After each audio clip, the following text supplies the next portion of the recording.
Hey, what's up? And thank you for checking out the Jason A. Mark Wrestling Report. If you're a big wrestling fan like I am, please click subscribe on the realm that you're listening to us today on. And if you could, please take a moment to rate, review, and share with a friend. The wrestling gods smiled down upon me this weekend. I live in Central California, and last week we dealt with some power outages. It was some preventative power outages. There were some high wind warnings in the area, and PG&E, to help prevent a wildfire, they cut the power for a few days. I actually lost power Wednesday morning, and I didn't get it back until late Friday evening at around 7:30. So, in other words, I missed the good wrestling that was on Wednesday, but I managed to get the hot garbage that was on Friday night that WWE did with their quote unquote draft, which I absolutely hate. So I was going to do a WWE review today of day one of the draft, but because the wrestling gods smiled down upon me, AEW, they replayed Dynamite over the weekend.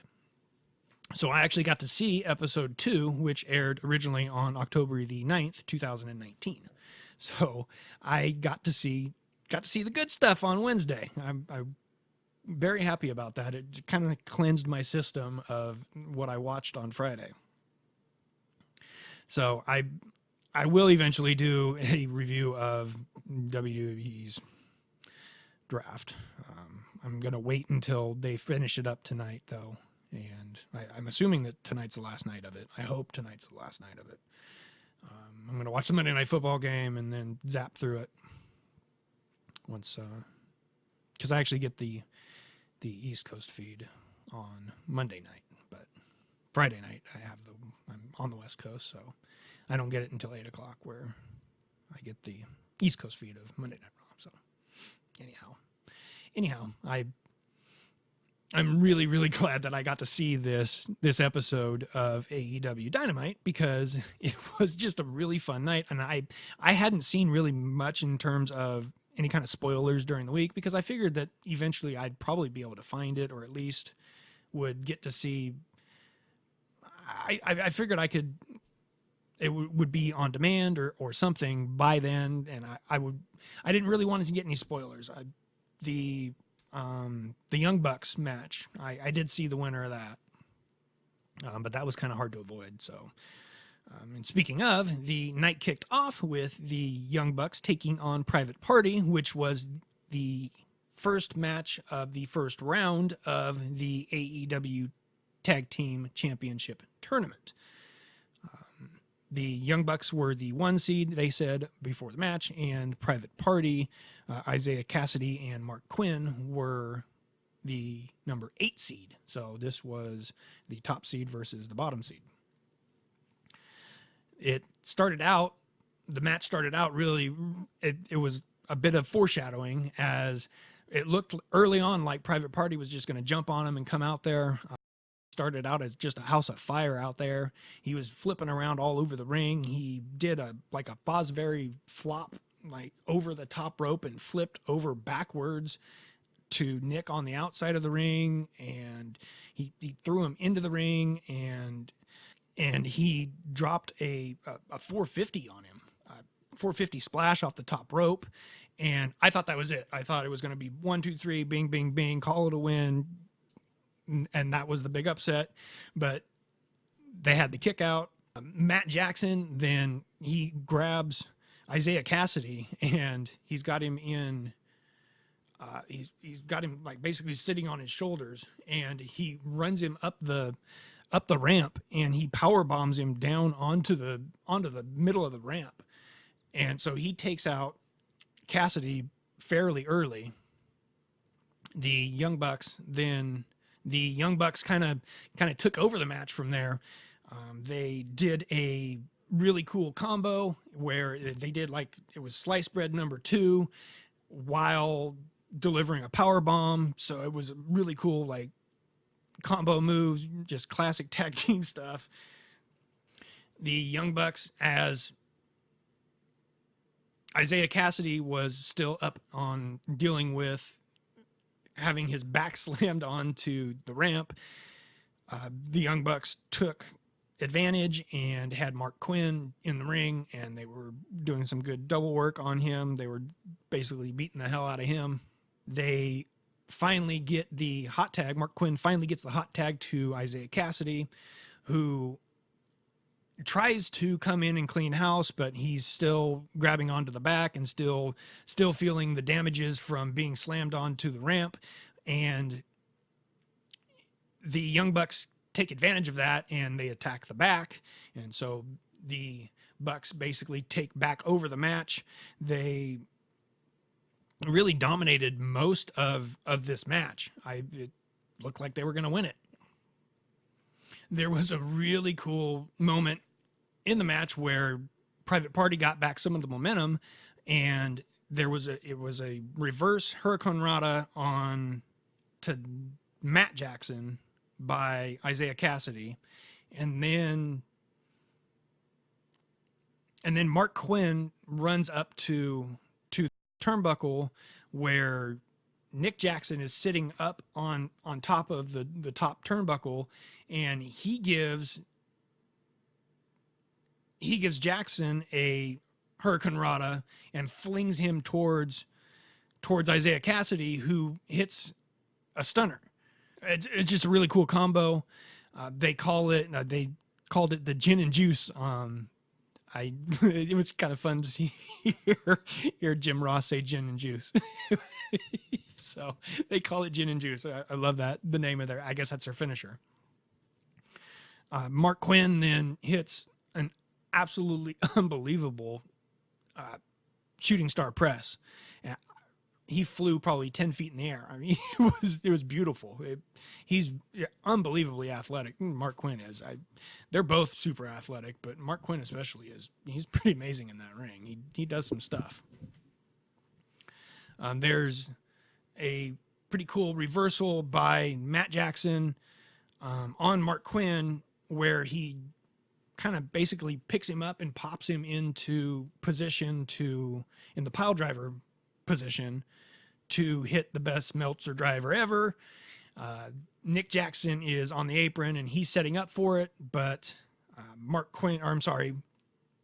Isaiah Cassidy pulls Nick Jackson off of the apron, and as he does that, in the ring, Mark Quinn reverses the pile driver and rolls Matt Jackson up, and ding, ding, ding, Private Party gets the big upset win, the only spoiler that I had of the night.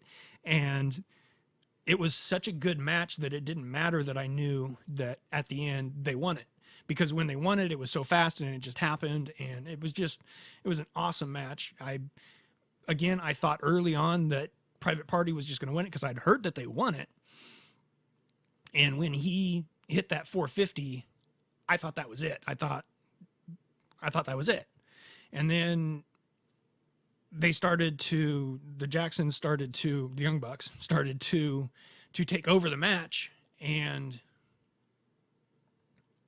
I knew that they weren't going to win it, but it still gave me that feeling like, oh shit, like they might actually win this.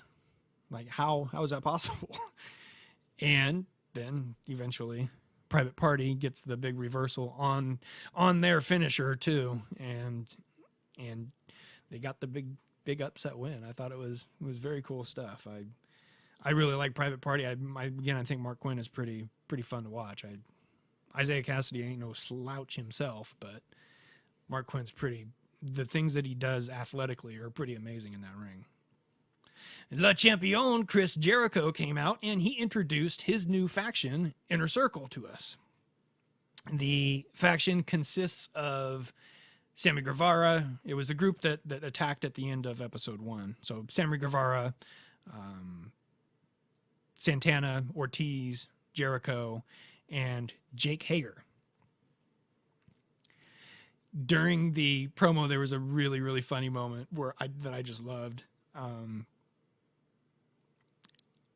The crowd was chanting as the five of them are standing in the ring, and Jericho's starting to cut his promo, and he's going through all the members of Inner Circle, and he starts with Sammy Guevara, and he says what a sexy man he is. He's this and he's that. He's the greatest, and I handpicked him myself, and he's the teenage heartthrob, and he's this and that, and he's just so wonderful. And he says, and these guys are pit bulls among pit bulls, and they're pit bulls among dogs, and they're fighting machines, and they're psychopaths. And he's introducing Santana and Ortiz, and he gets to Jake Hager, and he says, and his real name is Jake Hager, and he's a MMA, he's undefeated in the MMA, he's the MMA's most feared man, and he's this and that in the MMA, and he's a genuine badass, and that's a shoot. And the crowd starts chanting, "We the people." And Jericho literally stops. Like, he's like, whoa, okay, stop. No, stop.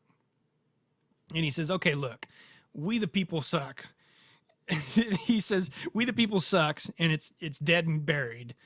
And he says it was a stupid idea from bad creative. But it's gone now. The crowd goes nuts. You can tell that Jake's trying not to crack even so much as a smirk, because he wanted to. It was absolutely awesome. So what do you think about Jericho's new faction, Inner Circle? Do you like it? Do you like the name? Do you like the guys in it? What do you think?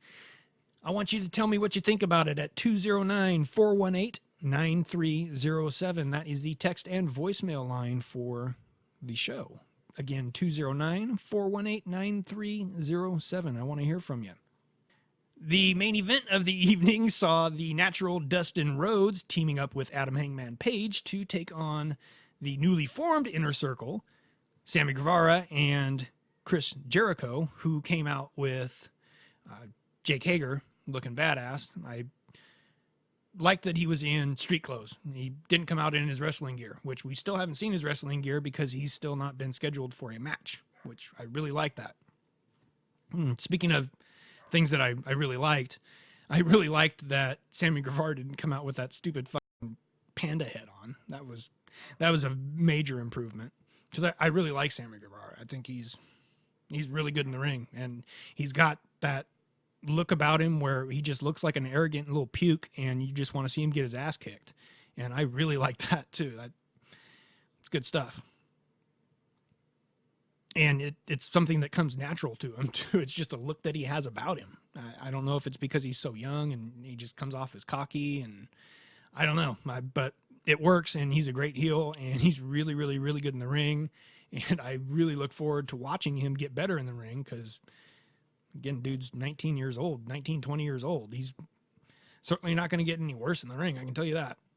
He's only going to get better, and he's already pretty damn good. Early on in the match, Inner Circle isolates Adam Hangman Page and cut off the ring, and they're beating the hell out of Hangman. He breaks away from it, though, by hitting an absolutely vicious running, spinning lariat. And Sammy Guevara, he takes it, flips over, lands on his ass, and he's doing like a pointing thing. And as he falls back onto his back, he still keeps the arm pointed out, and it was just beautiful. He's phenomenal.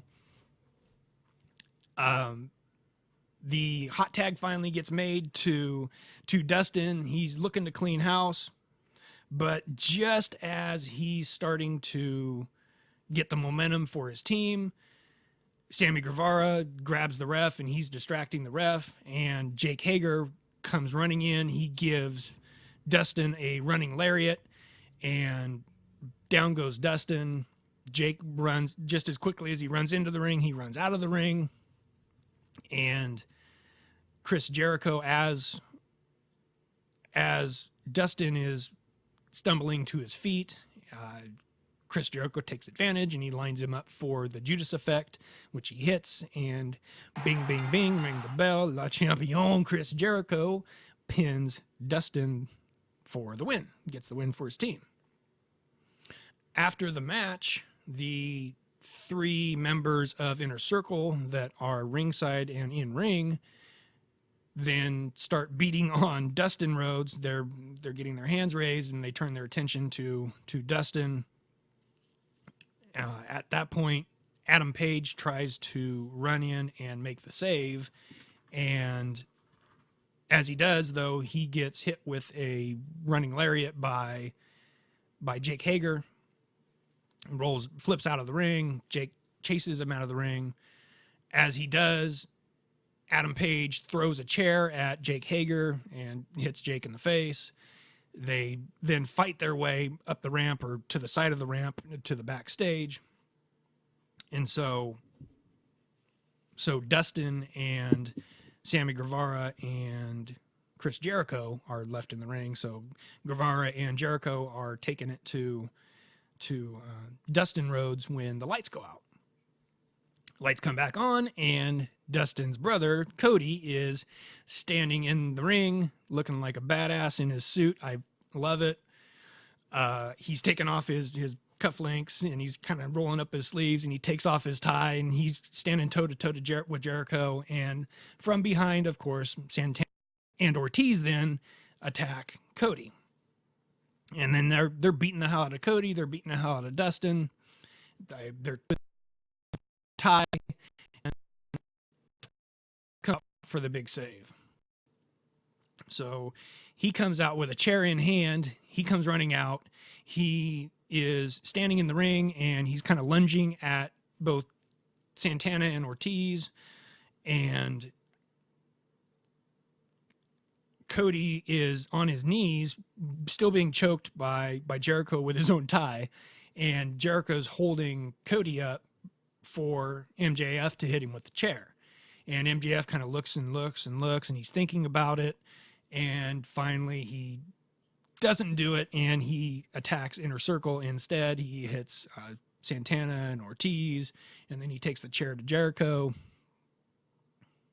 Inner Circle, though, gets the upper hand again, and at this point, now the Young Bucks rush in, and now they get to make the save, which was pretty cool. I liked that they got to stand strong at the end and make the save after dropping their match. That was cool. I liked that. There's a bit of a mess in the ring, and the Young Bucks are flying around, and they're making the save, and Jericho takes that moment to sneak away, and he's standing on the ramp, and he's holding up the belt, and he's talking shit, and Darby Allin comes sliding down on his skateboard, and he attacks Jericho, and then he hits him in the gut with the skateboard, and then he hits the skateboard over his back, and so he really beats the hell out of Jericho. And it's, of course, setting up their big match next week, as Darby Allin is going to be taking on Chris Jericho for the AEW Championship on Dynamite next week. So tune in for that. That's going to be a good one. So again, just a really fun evening. I'm really, really, really glad that I got to see this. There was only a couple of matches, but they were really good, fun matches. Fun stuff after the matches. I'm really glad that I got to watch this, and it, like I said, it pretty much cleansed me of the garbage that I watched on Friday. So I'm very thankful. Tell me what you think about this week's show. Tell me what you think about the draft too. Who cares? 209-418-9307. I want to hear from you. I want to hear your opinion on what's going on in the wrestling world. Again, 209-418-9307. You can send me a text there. You can send me a voicemail there as well. I'm probably going to play it on the air if you send me a voicemail there, but you can send me a voicemail there if you would like. So thank you guys for listening. I very much appreciate it. Hope you tune in here for my WWE draft review coming up. I'm going to post that tomorrow, actually. So, or on Tuesday, I'll be posting that. Yeah, Tuesday. Because I'm not going to record it right after the draft. I need to have some time to sit on that for a while and think of the positive angles that I'm going to take. So thank you again. I love you guys for listening. Thank you very much. Good night. Yeah. Damn. If I said it, I'm in it to win it. I'm trying to make plays, dog. I'm trying to draw scrimmage. They draw the Simmons, draw this picture. They dragging me up through the sand. These motives they have, they start to question me as a man. But fuck them, I show no love. They eyes is full of lust. That's why I got no love, homie. That's why I got no trust. And I ain't a bust. Yeah, this life is rough, but every time I fell, man, I had to pick myself back up. They ballin', they